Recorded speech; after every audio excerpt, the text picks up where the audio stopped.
Oil and grease from restaurants and other food service establishments can cause serious problems in the municipal sewer system, affecting many people and businesses. For the next few minutes, we will discuss these potential problems and how you can help avoid them. Improper disposal of grease may impact your business in many ways. If grease builds up in drains and sewer lines, sewage can back up into the floor drains, restrooms, and sinks. It can then expose people inside your establishment, other businesses, and homes to untreated sewage. A significant grease blockage may also interrupt operation of your business and others on your sewer line. If your business is responsible, the cost of having the affected sewer lines cleaned and other property damage may be charged back to you.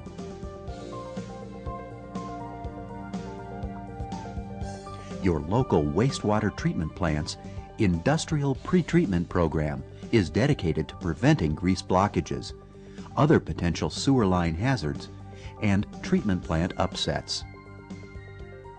We will now show you some simple but effective ways to keep potential damages to a minimum. We call these Best Management Practices, or BMPs. The main principle to remember is, keep as much grease as possible from going down the drain. Here are your oil and grease BMPs. Avoid the use of a garbage disposal.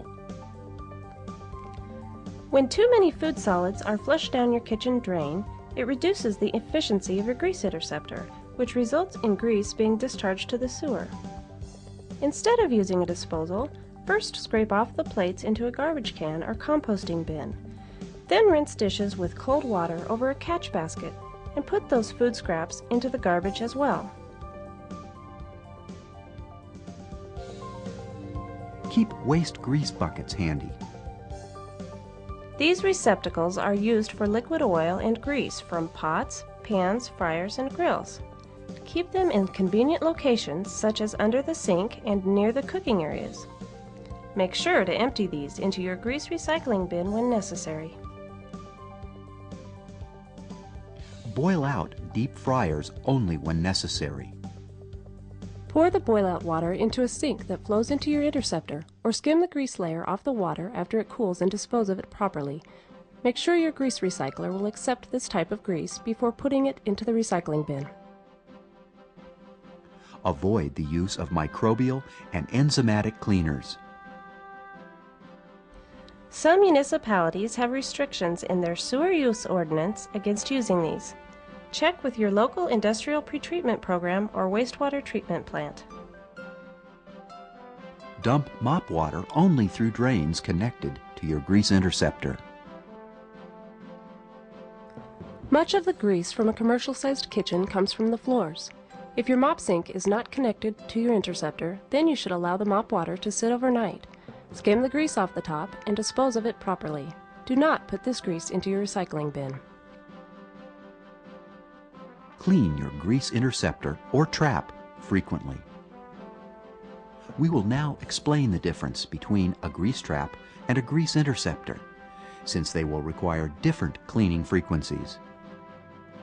A grease trap is a small device that is located under the sink. In order for it to work effectively, it should be cleaned very frequently, possibly every day. Many traps are difficult to open and the grease must be removed manually. This trap, however, has a convenient spigot for emptying the grease, which makes it much easier to clean. This grease trap separates oil and grease from the wastewater by heating the water and skimming the floating oil off the top, and then empties the liquid grease into a waste grease container. It requires frequent cleaning and maintenance and may need to be emptied every day.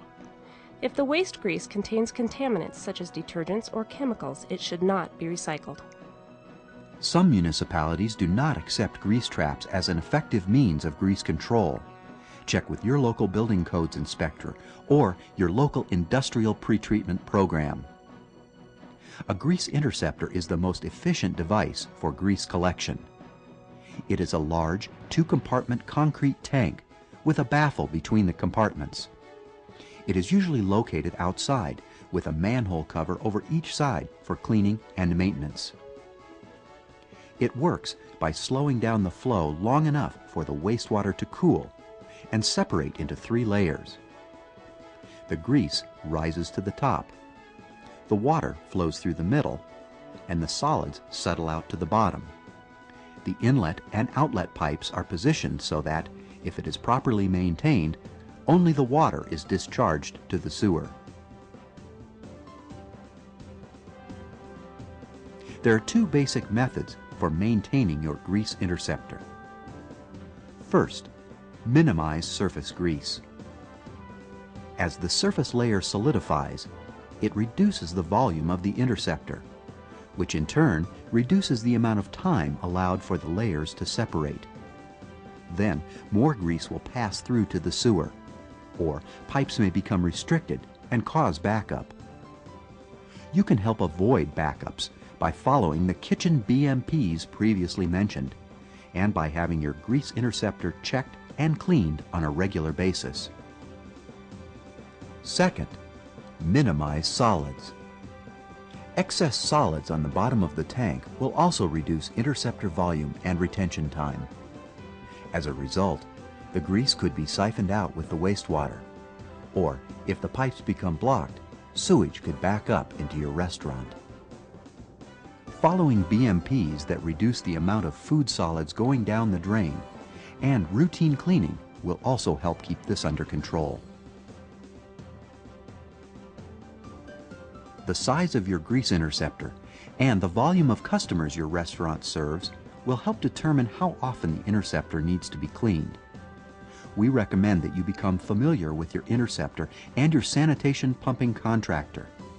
Ask the pumping contractor that you use to recommend the frequency and set up a regular pumping schedule. When you have your interceptor cleaned, both compartments should be pumped, and its contents should be removed in the following order.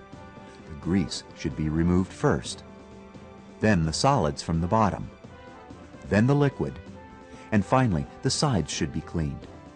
Your pumping contractor should always follow this procedure, and nothing should ever be pumped back into the tank. To review, excess grease buildup in sewer lines can cause sewage to back up into homes and businesses, creating significant health and financial problems. Prevention is the key. Start in your kitchen by implementing the suggested best management practices. These simple housekeeping practices can save time and money in the end. Avoid the use of a garbage disposal. Keep waste grease buckets handy. Boil out deep fryers only when necessary. Avoid the use of microbial and enzymatic cleaners. Dump mop water only through drains connected to your grease interceptor. Clean your grease interceptor or trap frequently. In addition, get to know the company that cleans your grease interceptor. When you have it cleaned, make sure it is being done properly and thoroughly. Remember, each municipality has different regulations covering grease traps and interceptors, as well as the fines for damages incurred. If you do not know what these are, or if you have any questions about oil and grease, call your local wastewater treatment plant or industrial pretreatment program.